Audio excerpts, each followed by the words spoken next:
எல்லோருக்கும் நமஸ்காரம். ஸ்ரீ ராமனின் பெருமை என்ற தலைப்பில் ராமனை பற்றி பாடி பழகப் போகின்றோம். ஸ்ரீ ரகுவீர கத்தியம். ஸ்ரீராமனின் பெருமை. ராமருக்கு மாவீரன் என்ற திருநாமம் உண்டு. வேதாந்த தேசிகர் ராமரை மகாவீரன் என்று அழைத்து 94 உரைநடை வசனங்கள் எழுதியிருக்கின்றார். பாட்டு, கவிதை, ஸ்லோகம் என சொல்லாமல் சூர்ணிகை உரைநடை, அதாவது வசனம் ப்ரோஸ் ஃபார்மில் கொடுத்திருக்கிறார். 94 சென்டென்ஸ் எழுதி மகாவீரனின் பெருமையை விவரித்து இருக்கின்றார். பொதுவாக மகாவீரன் என்றால் நிறைய பேரை நாம் சொல்வோம். ஆனால் ரகுவீரன் என்றால் ரகுகுலத்து ராமன்தான் என்று நமக்கு தெளிவாக புரியும். சமஸ்கிருதத்தில் பத்தியம்ன கவிதை, கத்தியம்ன உரைநடை. இது உரைநடை வடிவில் உள்ளதால் ரகுவீர கத்தியம். மகாவீரராக விளங்கக்கூடியது யார்? ரகுவீரன் ராமன். அந்த ராமனின் வைபவத்தை உரைநடை வசனங்கள் கத்தியமாக சொல்லியிருக்கின்றார். அதனால் மகாவீர வைபவம் என்பது ரகுவீர கத்தியம் என்று அழைக்கப்படுகிறது. அதில் பாலகாண்டத்தில் முதல் 20 சூர்ணிகைகள் இருக்குது. இப்போ நாம் அதை பார்ப்போம். நம் வீட்டிலிருந்தே அந்த வேதாந்த தேசிகர் அனுபவித்து எழுதியதை நம் கண்முன் கொண்டு வந்து நாமும் அனுபவிப்போம். அவர் கடலூரில் இருக்கின்ற திருவகீந்திரபுரம் தேவநாதன் என்ற பெயரில் பெருமாள் அங்கே எழுந்தருளியிருக்கின்றார். அங்கே மலைக்கு மேலே ஹயக்ரீவர் எழுந்தருளியிருக்கின்றார். அதே கோவில் மேலே அதே கோவிலில் சீதையோடு ஹனுமானோடும் லக்ஷ்மணனோடும் ஒரு அழகான கோதண்டராமர், வில்பிடித்த ராமர் எழுந்தருளி இருக்கின்றார். நம்ம வேதாந்த தேசிகர் 13ஆவது நூற்றாண்டில் இவர் கவிதார்க்கிக சிம்மம்னு அழைக்கக்கூடியவர். 3 மணி நேரத்தில் 1000 ஸ்லோகங்களை எழுதி சாதனை செய்தவர். அவர் அங்கே திருவகீந்திரபுரத்தில் சீதை, லக்ஷ்மணன், ஹனுமானோடு எழுந்தருளி இருப்பதை பார்த்து அப்படியே அனுபவித்து உருகினார். இந்த ராமனின் பெருமையை துதியாக எழுதணும் அப்படின்னு ஆசைப்பட்டார். அதை பத்தியம் கவிதை நடையில் இல்லாமல் கத்தியம் என உரைநடை வடிவில் எழுதினார். கவிதை என்றால் நிறைய அதுக்கான விதிமுறையெல்லாம் இருக்கும். அதாவது ஒரு வரியில் இத்தனை வார்த்தை இருக்கணும், எதுகை, மோனை, இப்படியெல்லாம் பார்க்கணும். அவருடைய உள்ளத்தில் உள்ள அந்த கருத்தை சொல்ல தடை இருக்கக்கூடாதுன்னு பகவானை பார்த்து ஆராதிக்கும் பொழுது பக்தி பொங்கி ஆனந்தம் பொங்கி வருவதை அப்படியே எழுதணும் அப்படின்றதுக்காக உரைநடையில் தடையில்லாமல் அப்படியே பகவானை அனுபவித்து கூறினார். ஒரு மங்கள ஸ்லோகம் ராமனை சூரியனாக கண்டு வர்ணித்த பாடுறார். ஜயத்யாஸ்ருத சந்திராச துவாந்தவீத்வம் சனோதயக பிரபாவான் சீதையா தேவ்யா பரமவ்யோமபாஸ்கரக. இந்த விடியற்காலை நேரத்தில் காலை 5:30 மணி சுமார் உலகம் இருட்டாகவே தெரியும். நமக்கு வானத்திலே லேசாக கிழக்கு முகமாக சூரியன் உதிக்கத் தொடங்குகின்றான்.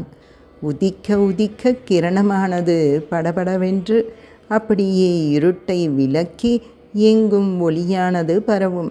அதுபோல அடியார்களாகிய நம் மனதில் பயம் என்னும் இருட்டானது இருக்கின்றது.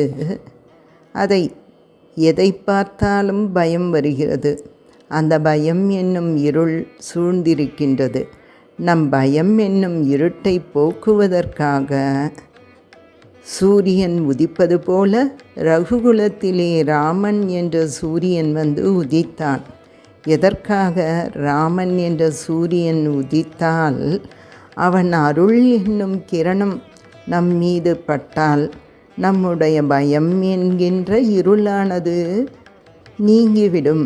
அதற்காக ராமன் என்ற சூரியன் உதிக்கின்றார். ஆனால் வெறும் சூரியனுக்கு எப்பொழுதும் பெருமை கிடையாது. சூரியனுக்கு ஒளியால்தான் பெருமை. ராமன் என்கின்ற சூரியனுக்கு ஒளி யார் என்றால் சீதா தேவிதான் ஒளியாக இருக்கின்றாள். ராமன் என்ற சூரியனுக்கு சீதா தேவிதான் ஒளியாக இருக்கின்றாள். எப்படிப்பட்ட சூரியன் என்றால், சாமானிய வானத்தில் உதிப்பவர் சூரியன். வைகுண்டத்திற்கு பெரிய வானம் என்று பெயர் உண்டு. வைகுண்டம் என்னும் வானத்தில் இருந்து ராமன் என்னும் சூரியன் உதிக்கின்றார். அந்த ராமன் ஜெயதி மேம்பட்டு விளங்குகின்றார் பெருமையோடு. வாழ்க வாழ்க வாழ்க எங்கள் ராமர் பல்லாண்டு வாழ்க. ஜெயதி ராமன் மேன்மையோடு விளங்குகின்றார். ஜெயத்யாஸ்ரித அடியார்களுடைய சந்திராச அச்சம் என்கின்ற துவாந்த இருட்டை வித்வம்சன அழிப்பதற்காக உதயக உதித்து இருக்கக்கூடிய சூரியன் பிரபாவான் சீதையா தேவ்யா சீதையை தன் பிரபையாக, அதாவது ஒளியாக கொண்டிருக்கின்றார். பரமவ்யோம பாஸ்கரக பரமவ்யோம வைகுண்ட வானத்தில் சூரியனாக வந்தவர் ராமர். பாஸ்கரக வாருங்கள் அவருக்கு பல்லாண்டு பாடுவோம், நீங்கள் அனைவரும் தயாரா என்று அழைக்கின்றார். முதல் 20 வசனங்கள் பாலகாண்டத்திற்கான 20 சூர்ணிகைகள் பல்லாண்டு பாடப்போகிறோம். முதல் சூர்ணிகை. ஜெய ஜெய, உனக்கு வெற்றி உண்டாகட்டும், நீ பல்லாண்டு வாழ்க ராமா. மகாவீர, ராமா நீ எப்படிப்பட்டவன்? மகாவீரரே, நீங்கள் நன்றாக இருக்குவும். அதாவது நம்ம கட்சியில் இருக்கிறவங்க ஒருத்தர் புகழ்ந்தால் அதுக்கு வீரன்னு பேர். எதிர்கட்சியில் இருக்கிறவங்க ஒருத்தர் வந்து நம்மளை புகழ்ந்தால் அது மகாவீரன் என்று பேர். ராமாயணத்தில் ராமர் வந்து வானரங்களை எல்லாம் திரட்டிக்கிட்டு இலங்கையை தாக்கிறதுக்கோசம் கடற்கரைக்கு வந்துட்டார். எதிர்பக்கம் ராவணன் என்ன செய்கிறான், சுகன் சாரணன் அப்படின்ற 2 பேரை குருவி வேடத்தில் போய் இராணுவ ரகசியத்தெல்லாம் தெரிஞ்சிட்டு வாங்கன்னா அனுப்புகிறாங்க. இவங்க வந்ததை விபீஷணன் பார்த்துட்டு அவங்கள பிடிச்சு கட்டி போட்டுடுறான். ராமன் கிட்ட சொல்கிறப்ப ராமன் வந்து என்ன பண்ண கேட்குறாரு, தயங்குறாங்க. சொல்லு, தைரியமாக சொல்லுன்றப்ப இது போல் இராணுவ ரகசியத்தை தெரிஞ்சிட்டு வர சொன்னார் அப்படின்னு சொன்னதும் ராமர் என்ன சொல்கிறாரு, எல்லாத்தையும் சொல்லுப்பா அப்படின்னு விபீஷன்கிட்ட சொல்கிறாங்க. அதாவது ராமர் என்னன்னா, அத்தனை இராணுவ ரகசியத்தையும் ராவணனிடம் சொன்னால் கூட ராவணனால் நம்மை ஜெயிக்க முடியாது, நாம் தான் ஜெயிப்போம், வெற்றி நமக்கே அப்படின்னு சொல்கிற அந்த ராமனே வீரனாவார் அப்படின்னு தேசிகர் சொல்கிறார். அதாவது எதிரி எப்படி தாக்குவானோன்னு பார்த்துட்டு இருக்கிறவன் வீரன் இல்லை, எதையும் சமாளிக்கக்கூடிய, எல்லா ரகசியம் தெரிஞ்சாலும் பரவாயில்ல ஜெயிக்க முடியாது நம்மளை அப்படின்ற இருக்கவன் தான் மகாவீரன். இந்த சுகன் சாரணன் 2 பேரும் வந்து இலங்கைக்கு போகிறாங்க. ராவணன் கிட்ட சொல்கிறப்ப விபீஷணன் உதவியோ அல்லது சுக்ரீவன் உதவியோ லக்ஷ்மணனோட உதவியோ எதுவுமே ராமனுக்கு தேவையில்லை. ராமன் தனி ஒருவனாக இருந்து இந்த மொத்த இலங்கையையும் அழிக்கக்கூடிய திறன் இருக்கிறவர், அவ்வளவு பெரிய வீரன் ராமன் அப்படின்னு ராவணன் கிட்ட சொல்கிறாங்க.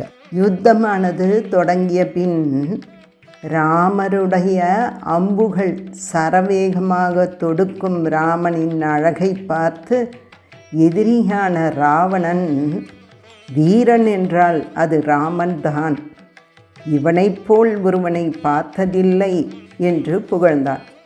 அந்த மகாவீரராக ராமா நீ பல்லாண்டு வாழ்க என்று தேசிகர் கூறினார்.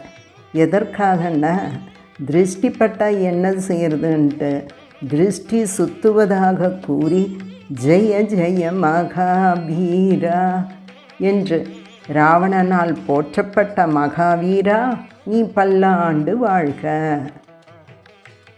ரெண்டாவது சூர்ணிகை. மகாதீர தௌரேய. வீரன் அப்படின்னா உடம்பில் வலிமை இருக்கும், தீரன்னா மனதில் வலிமை இருப்பவர், மனோதைரியம் இருப்பவர். தௌரேய முன்னணியில் இருக்கும் முதல்வன், மகாதீரர்களுள் முதன்மையானவர் ராமர். எத்தனை கஷ்டம் வந்தாலும் மனம் கலங்காதவர், மனோதைரியம் உள்ளவர், மனதில் உறுதியானவர். ஒவ்வொரு சூர்ணிகைக்கும் முன்னால் ஜெய ஜெய அப்படின்னு சொல்லணும். மூன்றாவது சூர்ணிகை. ஜெய ஜெய தேவாசுர சமர சமய சமுதித நிகில நிர்ஜர நிர்தாரித நிரவதிக மாகாத்மியா. நாராயணன் எப்படிப்பட்டவர்? தேவர்களுக்கும் அசுரர்களுக்கும் பெரிய யுத்தம் நடந்தது. வால்மீகி ராமாயணத்தில் உத்தரகாண்டத்தில் வர்ற காட்சி. அதில் அசுரத்தன்மை கொண்ட அரக்கர்கள், இது ஒரு குரூப்பு. யாருன்னா ஹேத்தி பிரகேத்தி. இன்னொரு குரூப் யாருன்னா ஹிரண்யாச்சன் ஹிரண்யகசிபு. அவர்கள் அசுரர்கள். அரக்கர்கள் அசுரகுணம் கொண்ட அந்த அரக்கர் போருக்கு வர்றாங்க. யாருன்னு பார்த்தா மால்யவான், மாலி, சுமாலி 3 பேரும் சகோதரர்கள். அதில் மாலி சுமாலி போருக்கு வர்றாங்க. மால்யவான் பாதாளத்தில் இருக்கிறான். தேவர்களுடன் மாலி சுமாலி போர் செய்கிறான். ஆனால் தேவர்களால் அவர்களை அழிக்க முடியல. உடனே நாராயணனா திருவடியில் விழுந்து சரணாகதி அடைகிறார்கள். பகவான் கருட வாகனத்தில் புறப்பட்டு மாலி சுமாலி இருவரையும் அவர்களுடைய சேனைகளையும் பகவான் தாக்கினார். உடனே அந்த தாக்குதலை தாங்க முடியாமல் புறமுதுகிட்டு ஓட ஆரம்பிச்சிட்டாங்க. பொதுவாக போரில் புறமுதுகிட்டு ஓடினா அவங்கள அடிக்கக்கூடாது. ஆனால் நாராயணன் என்ன பண்ணாருன்னா, கருட வாகத்திலே அவர்களை துரத்தி அடித்தார். அந்த மாலி சுமாலி நாராயணனை பார்த்து, இது போர் தர்மமா அப்படின்னு கேட்க, நாராயணன் சொல்கிறாரு, நான் மன்னனாக இருந்தால் தான் அந்த தர்மத்தை பின்பற்றணும். நான் நாராயணன், எனக்கு ஒரே ஒரு தர்மம்தான், சரணாகதி தர்மம்னு அதுக்கு பேர். என்னிடம் சரணாகதி யார் அடைகின்றார்களோ அவர்களுக்கு யார் துன்பம் கொடுக்கின்றார்களோ அவர்களை விடமாட்டேன், துரத்தி அடிப்பேன் அப்படின்னு பகவான் சொல்கிறாரு. அந்த மாலியும் சுமாலியும் முகத்தை திருப்பினா சக்கராயுதத்தால் பகவான் கொன்னுடுவார். அதனால் என்ன பண்ணாங்க, திரும்பலை, முதுகு பக்கம் யாரும் கொல்ல மாட்டாங்க அப்படின்னு நினச்சாங்க. ஆனால் பகவான் கருட வாகனத்தில் சக்கராயுதத்தை ஏவி விட்டார். அந்த சக்கராயுதமானது முன்பக்கமாக மாலி சுமாலியை அடித்து கழுத்தை சீவியது. இந்த காட்சியை பார்த்து தேவர்கள் இவர்தான் பரம்பொருள் என்று தேவர்கள் உணர்ந்தார்கள். அதை பற்றி இந்த மூன்றாவது சூர்ணிகையில் பார்ப்போம். தேவாசுர, தேவர்களுக்கும் அசுரர்களுக்கும் சமர அப்படின்னா போர். சமய, நடந்த காலத்திலே சமுதித ஒன்று கூடிய 33 தேவர்களும் சண்டை போட்டுக்கிட்டு இருக்காங்க. யாராலும் மாலி சுமாலியை ஜெயிக்க முடியல. நிகில அத்தனை நிர்ஜர, சமஸ்கிருதத்தில் ஜரன்னா மூப்பு வியாதி, நிர்ஜரன்னா வியாதி இல்லாத. நிர்ஜர தேவர்களுக்கு பெயர் வியாதி இல்லாதவர். அப்படி அந்த வியாதி இல்லாத தேவர்களையே மாலி சுமாலி திணற வச்சிட்டாங்க. அப்படி திண்டாடிய காலத்தில் தேவர்கள் என்ன செஞ்சாங்க? சரணாகதிக்காக பகவான்கிட்ட போனதனால் காப்பாற்றினார். இதை பார்த்து நிர்தாரித்த நிச்சயம் பண்ணி தேவர்கள் கூறினார்கள், நிரவதிக எல்லையில்லாத மாகாத்ய பெருமை கொண்டவன் நாராயணன். இவர்தான் நம்மை அரக்கர்களிடமிருந்து காப்பாற்றுவார் என புரிந்து கொண்ட தேவர்கள் பின்னால் மீண்டும் ஒரு முறை ராவணனால் கஷ்டம் வந்தபோது அதே பகவானிடமே சரணமடைந்தனர். அதுதான் 4வது சூர்ணை. தசவதன தமித தைவத பரிஷதபியர்த்தித தாசரதி பாவ. 10 தலை ராவணன். அவனால் இப்பொழுது தேவர்களுக்கு கஷ்டம். ஆரம்பத்தில் ஒரு கதையை பார்த்தோம். நாராயணனால் கொல்லப்பட்ட சுமாலி என்கின்ற அரக்கன். அந்த சுமாலியின் மகள் கைகசின்னு பேர். அவள் விஸ்ரவசு என்ற முனிவரை மணந்து கொண்டாள். அந்த கைகசிக்கும் விஸ்ரவஸ் முனிவருக்கும் பிறந்தவன்தான் ராவணன். சுமாலியின் மகள் வயிற்றுப்பேரன் ராவணன். ராவணன் என்ன செய்தான்னா, தேவர்கள்தான் நாராயணனை வைத்து என் தாத்தாக்களை எல்லாம் அடித்தார்கள், அந்த தேவர்களை பழி வாங்குகிறேன்னு சொல்லி பேரங்கிளம்பிட்டான். ராமாயணத்தை கேட்டிருப்போம்.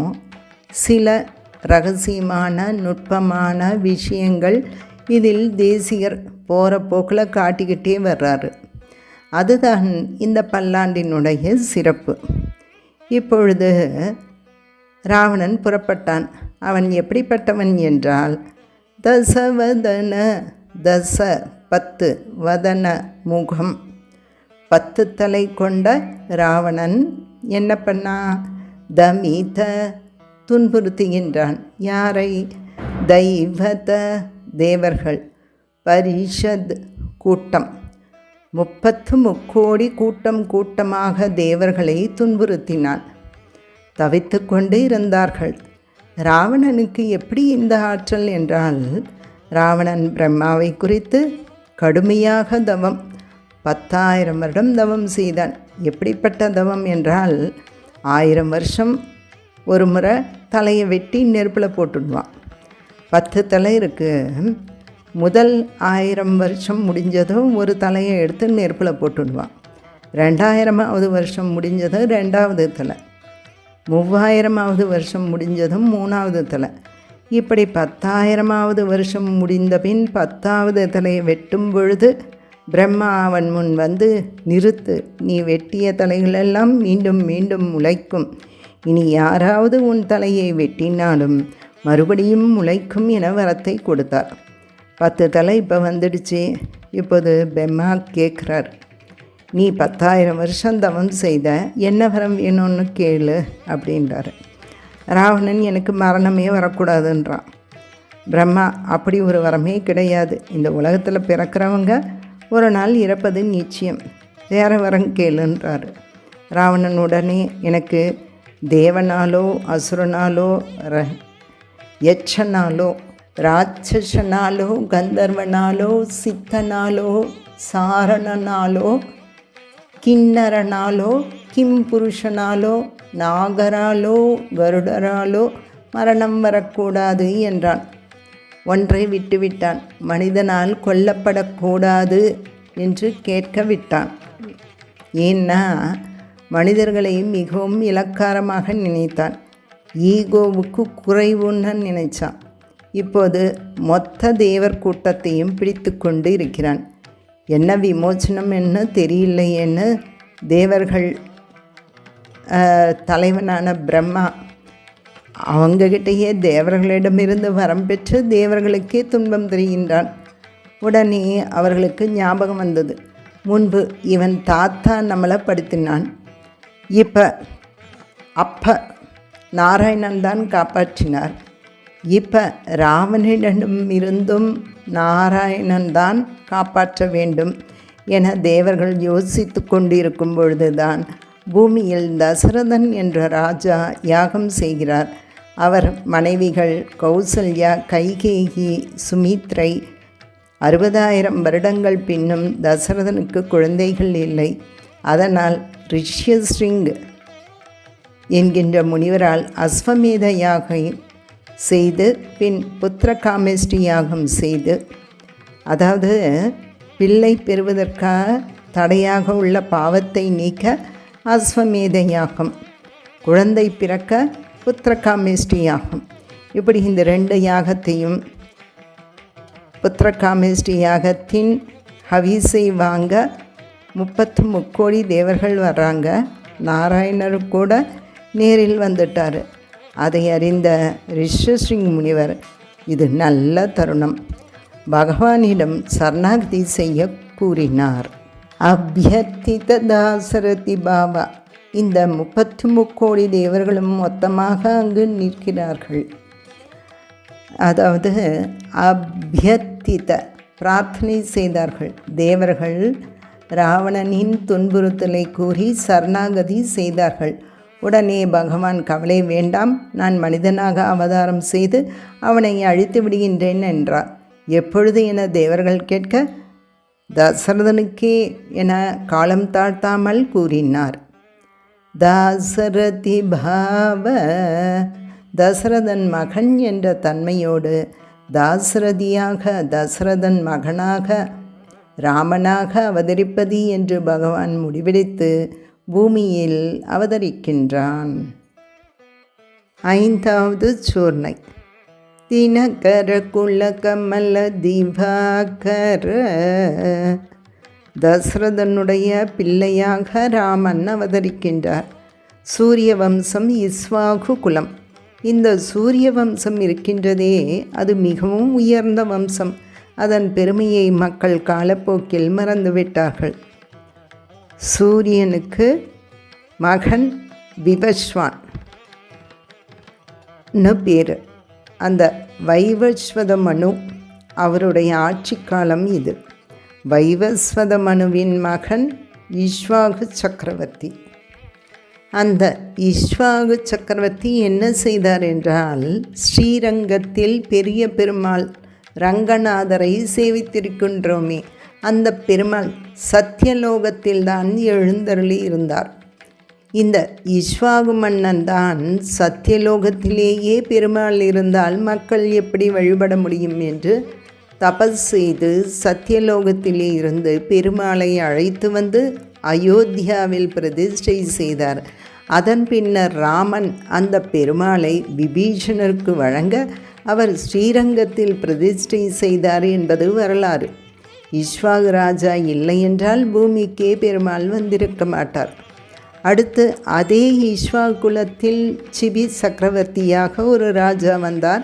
ஒரு புறாவிற்காக தொடையில் உள்ள சதையை வெட்டி கொடுத்தவர்.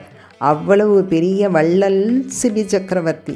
அதே இஷ்வாகு வம்சத்தில் ஹரிச்சந்திரன் என்ற ஒருவர் வந்தார்.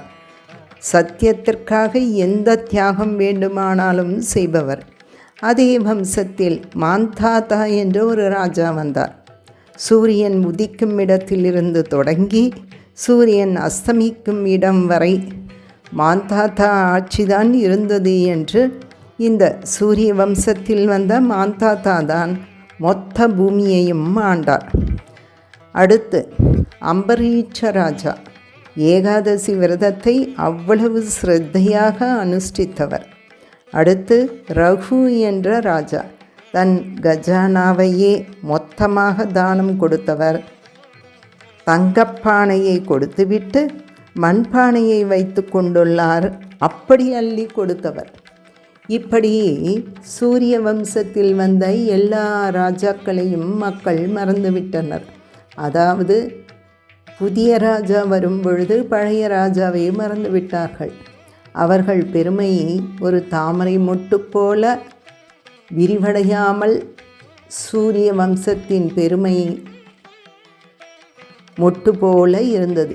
சூரியனை பார்த்தால் தாமரை மலர்வது போல சூரிய வம்சத்திலே ஒரு சூரியனாக ராமன் அவதரித்தவாறே சூரிய வம்ச பெருமை என்ற தாமரை இப்பொழுது விரிவடைந்தது.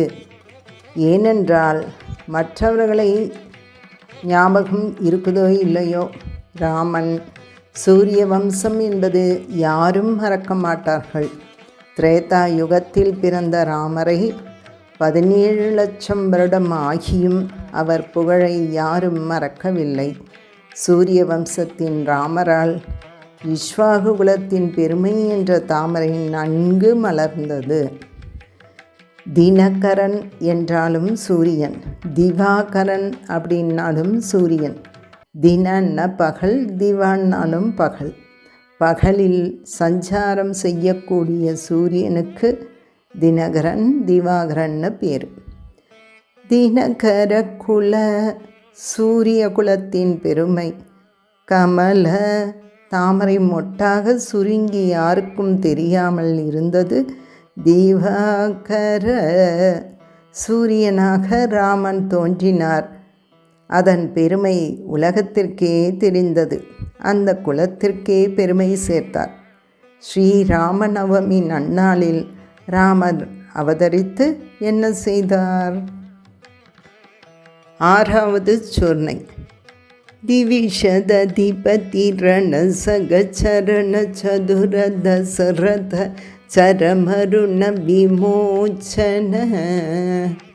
திவிஷததிபதி தேவர்களுக்கு தலைவனான இந்திரன், ரண சகச்சரண ரணன யுத்தம்.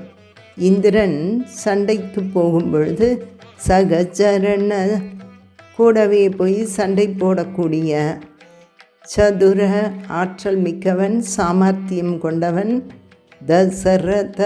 தசரதர். இதற்கு ஒரு வரலாறு. இந்திரன் உடைய தலைமையில் தேவர்கள் சம்பராசுரன் என்ற ஒரு அசுரனையும் அவன் சேனையையும் எதிர்த்து போரிடுறாங்க. அந்த யுத்தத்தில் இந்திரனால் சரியாக தாக்கி சண்டை போட முடியல. ஏன்னா அசுரன் நிறைய மாயாஜாலம் செய்கின்றான். உடனே இந்திரன் அயோத்தியாவிற்கு வந்து தசரதரை நாடினார்.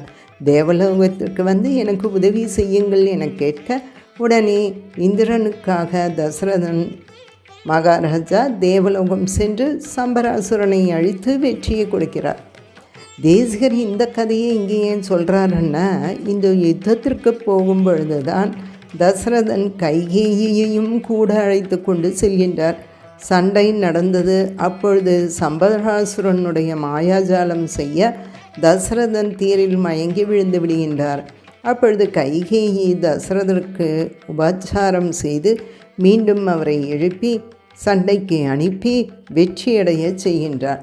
தசரதன் கைகேயியிடம், நீ இல்லாவிட்டால் ஜெயித்திருக்க முடியாது, இந்திரன் ஓடிவிட்டான், நீதான் எனக்கு உதவி செய்தாய், அதற்கு கைமாறாக 2 வரங்கள் தருகின்றேன் என்றான்.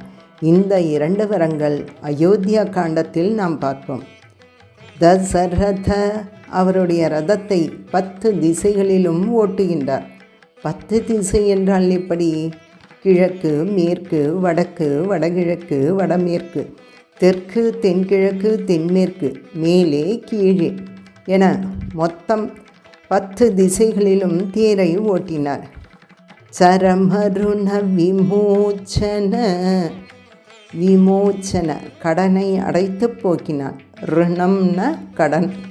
சரமரு அவருடைய கடைசியான 3வது கடனை போக்கினார். தசரதர் கடன் வாங்கினாரா? அதை பற்றி பார்த்தோம். அதாவது நாம் எல்லாருமே 3 பேர்கிட்ட கடன் வாங்கியிருக்கோம். தேவர்கள், ரிஷிகள், பித்ருக்கள், இப்படி 3 பேர்கிட்ட கடன் பட்டிருக்கோம். தேவர்களின் கடனை அடைக்க வீட்டில் பூஜை செய்கின்றோம். யாகம், உபன்யாசம் செய்வது, ராமாயணம் பாராயணம் செய்வது, இதை செய்தால் தேவர்களின் கடனானது நீங்கிவிடும். நம் உடம்பில் உள்ள ஒவ்வொரு உறுப்பும் நமக்கு தேவர்கள் கொடுத்திருக்கிறார்கள். இது தேவக்கடன். இரண்டாவது, ரிஷிகள் என்ன கடன்? வால்மீகி நமக்காக ராமாயணம் எழுதினார். வியாசர் நமக்காக மகாபாரதம் எழுதினார். 1.25 ஸ்லோகம்.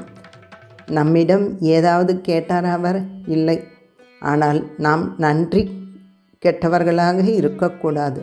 ஏதாவது ஒன்றை கைமாறாக செய்ய வேண்டும் இல்லையா? அது அவர்கள் வழங்கிய நூல்களை ஒழுங்காக படிப்பது, பக்தியோடு படிக்க வேண்டும். இது ரிஷியின் கடனை கழிப்பது. மூன்றாவது கடன் பித்ருக்கடன். நம் மூதாதையர் நம்மை வளர்த்தவர்கள். அவர்களால் தான் இந்த பிறவி நமக்கு கிடைத்தது. அவர்களுக்கு என்ன கைமாறு செய்ய வேண்டும் என்றால் திதி, தர்ப்பணம். அதைவிட முக்கியமானது, நாம் நல்ல குழந்தைகளை பெற்றெடுத்து அந்த குழந்தைகளை நம் பெரியோர்கள் காட்டிய வழியில் தர்மப்படி நடத்தணும். அவர்கள் பெயரை சொல்லும்படி அந்த வாரிசுகளை தர்மப்படி வாழ வைத்தால் பித்ருக்கள் ஆசீர்வாதம் செய்வார்கள். அந்த தர்மம் சந்ததி வாயிலாக வளர்கின்றது என ஆசீர்வாதம் செய்வார்களாம். அதுதான் மூன்றாவது கடன். தசரதற்கு குழந்தை இல்லை. அதை சரமருண விமோச்சன என்பது ராமர் அவதரித்து அந்த கடனை தீர்த்தார் என்பது அர்த்தம். பல்லாண்டு பல்லாண்டு வாழ்க. அடுத்து 7வது சூர்ணை. ராமன் அவதரிக்கிறார். அந்த அவதாரத்தை கொண்டாடுகிறார்கள். கோசல சுதா. கௌசல்யாவுடைய அப்பாவிற்கு கோசலன் என்று பெயர். அவர் மகள் என்பதால் கோசலை கௌசல்யா என பெயர் பெற்றாள். அந்த கௌசல்யாவினுடைய குமாரபாவ, குமாரன் அடங்கி நடக்கக்கூடிய பிள்ளைன்னு பொருள். அவளுக்கு அடங்கி நடக்கக்கூடிய பிள்ளையாக, அவள் பாலை குடித்து வளரக்கூடிய பிள்ளையாக அந்த பாவன்தான் தன்மை. கோசலையின் மகன் என்ற பாவத்தில் அவதாரம் செய்து கஞ்சுகித காரணாகார, ஆகாரம் தன்மை, காரணாகாரம் உலகத்திற்கே காரணப்பொருளாக இருக்கும் தன்மை பகவான். முதல் தனி வித்து, ஊழி முதல்வன், மொத்த உலகத்திற்கும் காரணப்பொருள். ஆனால் கஞ்சுகித மறைத்து கொண்டான், சுருக்கி கொண்டான். எந்த பகவான் இந்த உலகத்தையே தன் வயிற்றுக்குள் வைத்து ரட்சிக்க வல்லவனோ மறைத்து விட்டாய். பின் கோசலையின் வயிற்றுக்குள் 12 மாதம் கர்ப்பவாசம். வால்மீகி சொல்கிறாரு, தந்தையிடம் 2 மாதம், தாயிடம் 10 மாதம் கர்ப்பவாசம் செய்ய வேண்டும். அதனால் கர்ப்பம் 12 மாதம்தான் என கூறுகின்றார். ராமருக்கு எப்படின்னா, யாகம் செய்து யாகத்தின் பாயாசத்தை கௌசல்யா சாப்பிட்டாள். அந்த பாயாசத்தின் வாயிலாக நேராக அவர் கர்ப்பத்துக்குள்ளே வந்துட்டார். அதனால் தந்தையிடம் இருக்க வேண்டிய 2 மாதமும் தாயிடம் இருக்கும் 10 மாதம் என 12 மாதம் கௌசல்யா கர்ப்பத்திலேயே அனுஷ்டானம் செய்தார். பின் கௌசல்யாவின் பாலை குடித்து சரையூ நதிக்கரை மணலில் விளையாடி கோசல சுதா குமார பாவ, அவளுடைய மகன் என்ற பாவம் அந்த தன்மையில் இருந்து கொண்டு கஞ்சுகித காரணாகார, உலகத்திற்கு காரணப்பொருள் பரம்பொருள் என்ற தன்மையை மறைத்தான். மறக்கவில்லை, மறைத்து விட்டார். ஒரு மனிதத்தன்மையோடு ராவணனை வதம் செய்ய வேண்டும் என்பதற்காக மறைத்து கொண்டு கோசலையின் மகனாக வந்துவிட்டார். இப்போ 8வது சூர்ணை. ராமர் சிறுவயதில் விளையாடவே இல்லையா? கிருஷ்ணரை போல ராமரும் சிறுவயதில் விளையாடினார். ராமருடைய விளையாட்டு எது என்றால், விஸ்வாமித்திரர் யாகத்தை காப்பாற்றினாரே, அதுதான் ராமருடைய விளையாட்டு. என்ன விளையாட்டு என்றால், கௌமார கேலி, இளம் வயதில் செய்யக்கூடிய கேலி. கேளிக்கை விளையாட்டு எது என்றால், கோபாயித, காப்பாற்றினார். எதை? கௌஷிகாத்வர, கௌசிக அப்படின்னா விஸ்வாமித்திரர், அத்வர அப்படின்னா யாகம். விஸ்வாமித்திரருடைய யாகத்தை காத்து கொடுத்தாரே, அதுதான் விளையாட்டு. கோதண்டம் அப்படின்ற வில் சீதையை கல்யாணம் செய்த பின் பரசுராமர் கொடுத்தது. விஸ்வாமித்திரருடன் சென்றபோது வைத்திருந்த வில் கல்வி சிலை வில். கல்வி அப்படின்னா பிராக்டிஸ் வில். அந்த விளையாட்டு வில்லோடு விஸ்வாமித்திரரோடு போய்விட்டார். மாரீசன் சுபாகு அரக்கர்கள் வருகிறார்கள். விளையாட்டு வில் அம்பு பூட்டியே அத்தனை அரக்கர்களையும் வீழ்த்திவிட்டார். அதாவது கிருஷ்ணர் எப்படி அனாயாசமாக தயிர் கடைஞ்சாரோ, மண்ணை உண்டாரோ, அதெல்லாம் எப்படி அனாயாசமாக நடந்ததோ, அதேபோல் ராமர் அரக்கர்களை அழிப்பதையே அனாயாசமாக செய்தார். இதுதான் எங்கள் ராமரின் விளையாட்டு.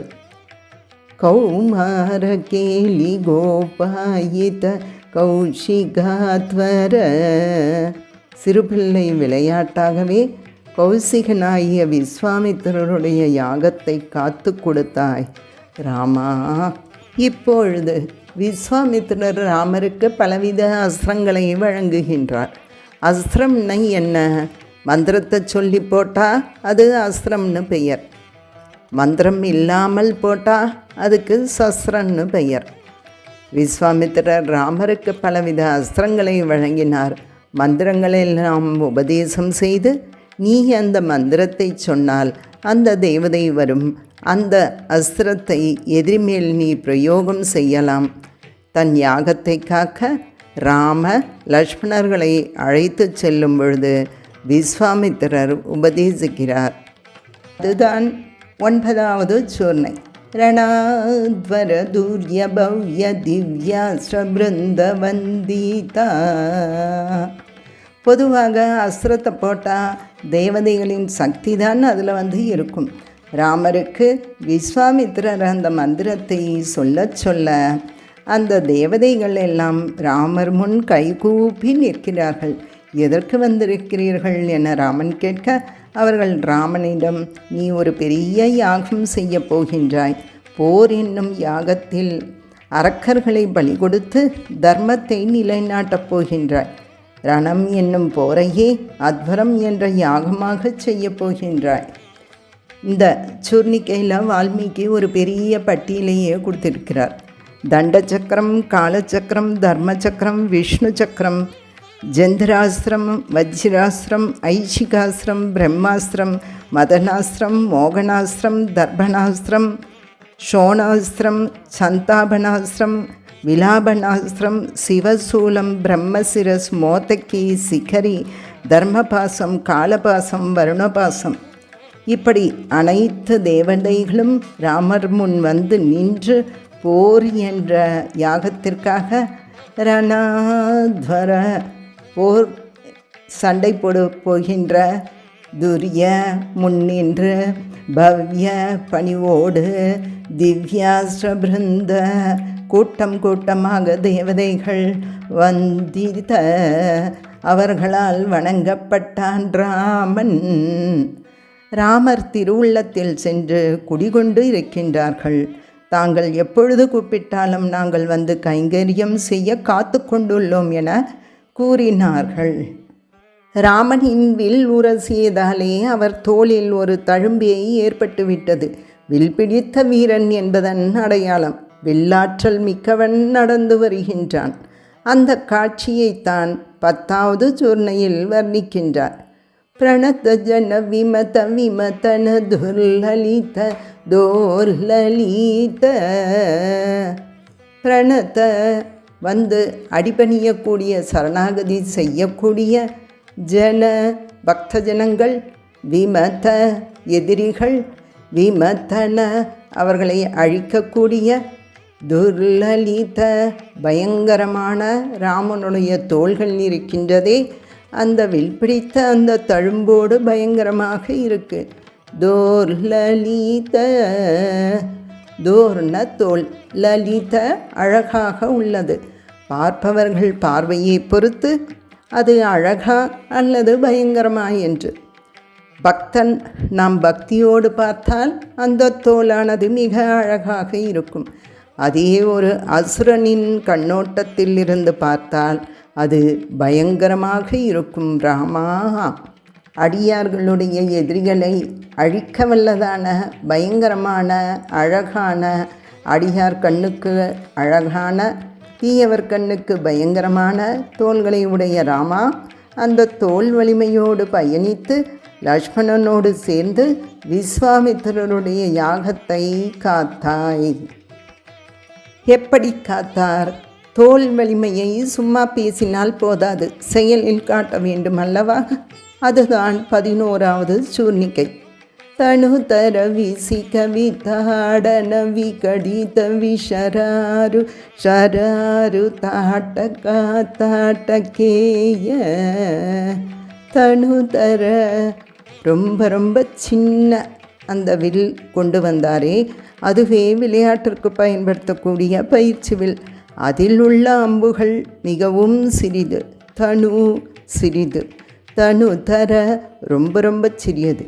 விஷிக அம்பு, விதாடன அடித்தார். யாரை? தாடகி என்ற பெரிய அரக்கி வந்தால் அவளை அடித்தார். தாடகைக்கு 2 மகன்கள், மாரீச்சன் சுபாகு என்று 2 அரக்கர்களை அடிக்கின்றார்.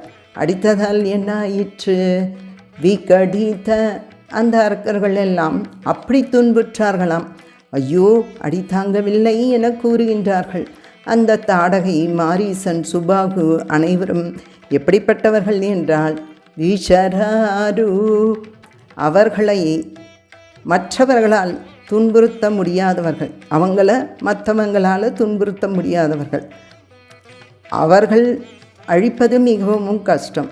ஷராரு, இவர்கள் அனைவரையும் துன்புறுத்துவார்கள். அப்படிப்பட்ட தாட்டகையையும் அடித்தார். தாட்டகேய, தாட்டகையினுடைய மகன்களாகிய மாரீசன், சுபாகு சின்ன சின்ன அம்புகளாலே அடித்து அதனால் துன்புறுத்தி அந்த தாடகையின் பிள்ளைகளை பிறரால் துன்புறுத்த முடியாதவர்கள். தாங்கள் எல்லோரையும் துன்புறுத்தும் அவர்களை அடித்து துன்புறுத்தியவனையே துன்புறுத்தினாரே தவிர வதம் என்று சொல்லவில்லை. அவனை அம்புவிட்டு கடலில் வீசுகின்றார். யாகத்தை காக்கப் போகும் பொழுது தாடகையை வதம் செய்தார். யாகத்தை காக்கும் பொழுது மாரீசனை கடலில் வீசினார். சுபாகுவை மட்டும்தான் வதம் செய்தார். சரி, தனித்தனியாக பாடியிருக்கலாமே அப்படின்னா இல்லை, 3 பேரையும் துன்புறுத்தினார். அதுதான் ஒற்றுமை. எப்படி துன்புறுத்தினார் ராமர்? தாட்டகை நிறைய முனிவர்களை துன்புறுத்தினாள். அதனால் ராமர் அவளை அழிக்கும் பொழுது அவளை கஷ்டப்படுத்திவிட்டு அழித்தால்தான் அந்த வேதனையானது அவளுக்கு தெரியும் என்பதற்காக பாபத்திற்கான தண்டனை. அதனால் பானத்தை எப்படி போட்டார்? உலகத்திலேயே எது அதிகமாக சுடும்? நாவினால் சுட்டவிடு.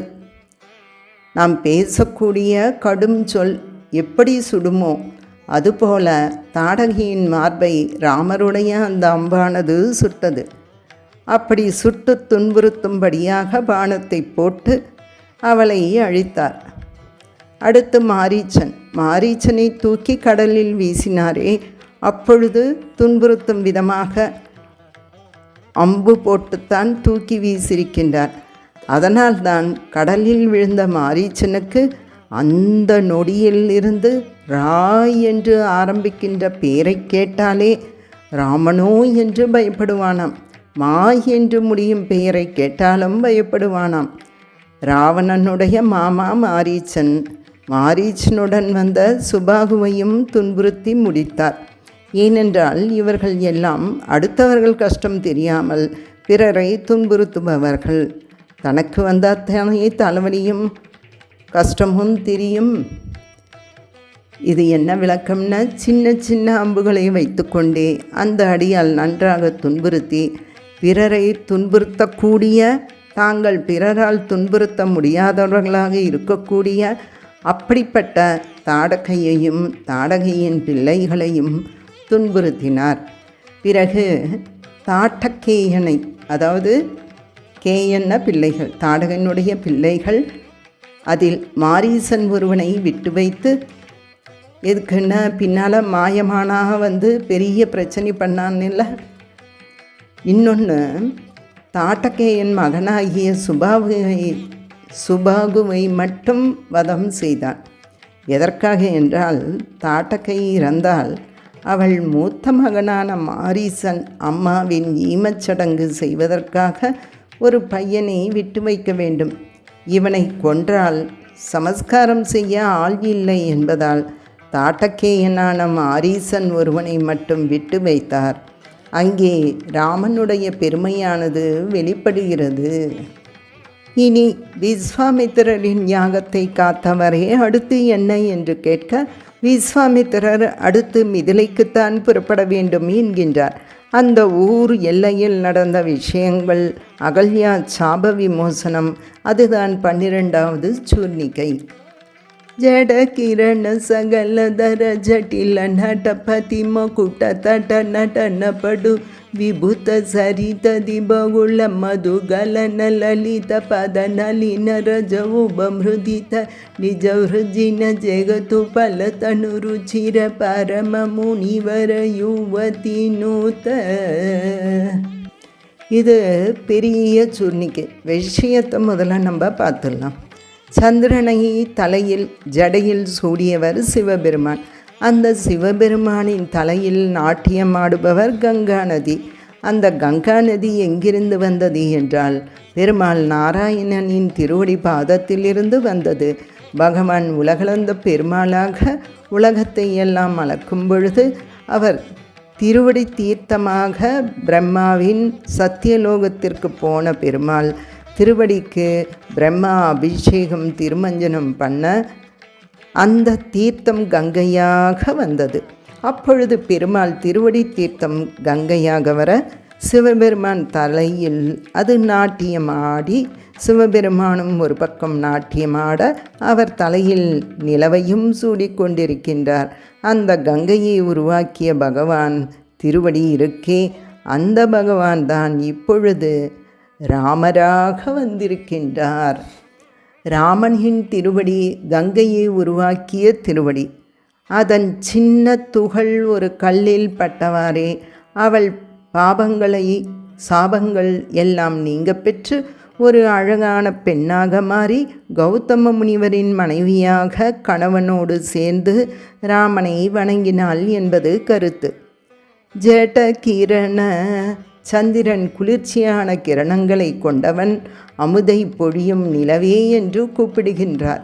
சகலதர ஜட்டில, சிவன் என்ன செய்தார் என்றால், தன் ஜடையில் ஜட கிரணனாகிய சந்திரனுடைய சகலதர ஒரு சின்ன துண்டு பிறை சந்திரனை சகல சின்ன பாட்டு தரித்திருக்கிறார். அவர் எப்படிப்பட்டவர்?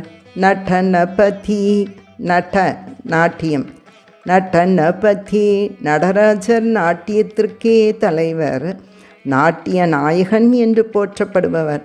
அந்த நடனபதியான சிவனுடைய மக்குட்ட தட்ட, அவர் முடிக்கு மேலே சிவபெருமானின் நடன பட்டு, நாட்டியம் ஆடக்கூடிய ஆற்றல் கொண்டது. விபுத்த சரி, விபுத்த என்றால் தேவர்கள், தேவநதின்னு போற்றக்கூடிய கங்கா நதி அதிபகுள்ள ஒரு தாமரை இருக்குன்னா அந்த தாமரையில் இருந்து தேன் பொங்கி வருமாம். பெருமாள் திருவடி தாமரையில் இருந்து வந்த தேன் எதுன்னா கங்கா நதி. இவர் உலகத்தை அழைக்கிறார். அந்த திருவடி தாமரைக்கு பிரம்மா அபிஷேகம் செய்கிறார்.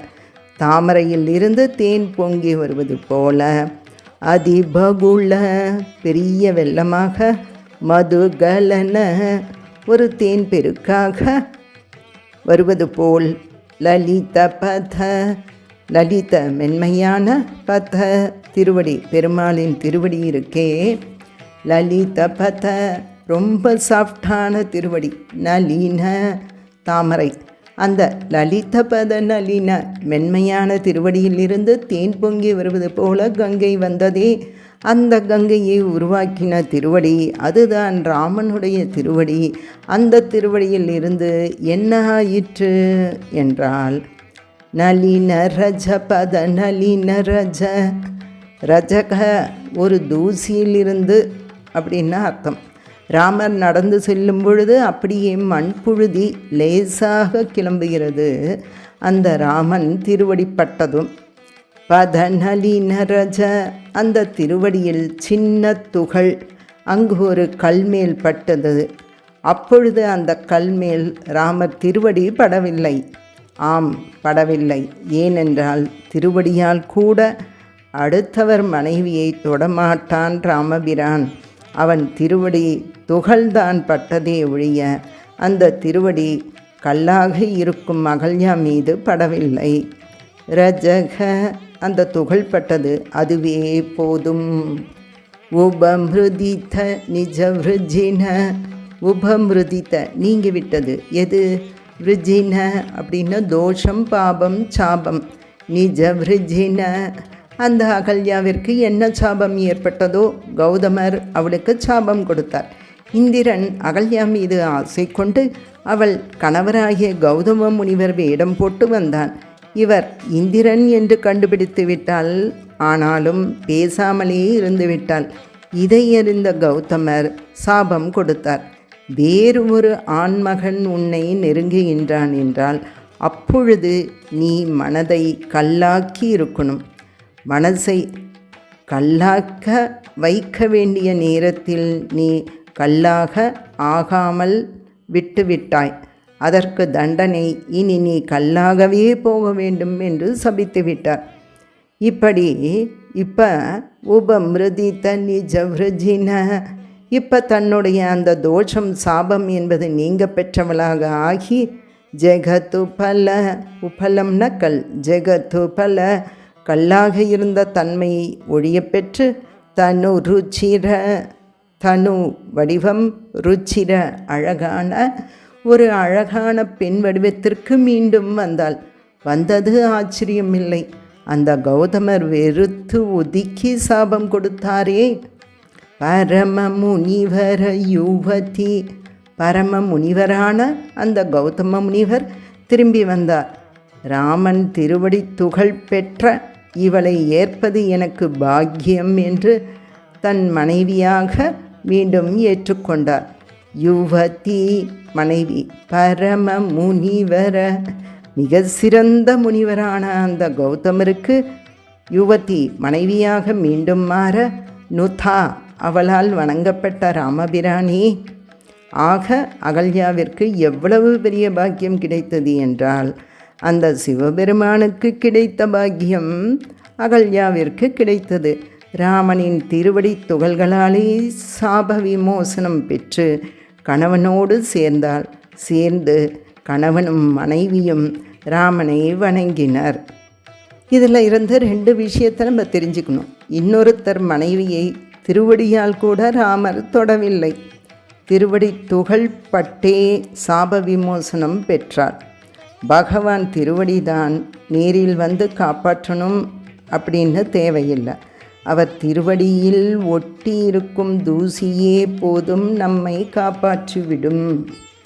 முழு அர்த்தம் இந்த ஸ்லோகத்தில் உள்ளபடி குளிர்ந்த கிரணம் கொண்ட சந்திரனின் ஒரு துண்டை தன்னுடைய ஜடைக்கு மேலே தாங்கி இருக்கக்கூடிய நடனபதியான சிவபெருமான், அவருடைய தலைக்கு மேலே நாட்டியம் ஆடக்கூடிய கங்கா நதி, அது பெருமாள் திருவடி தாமரையிலிருந்து தேன் பொங்கி வந்தது போல் வந்தது.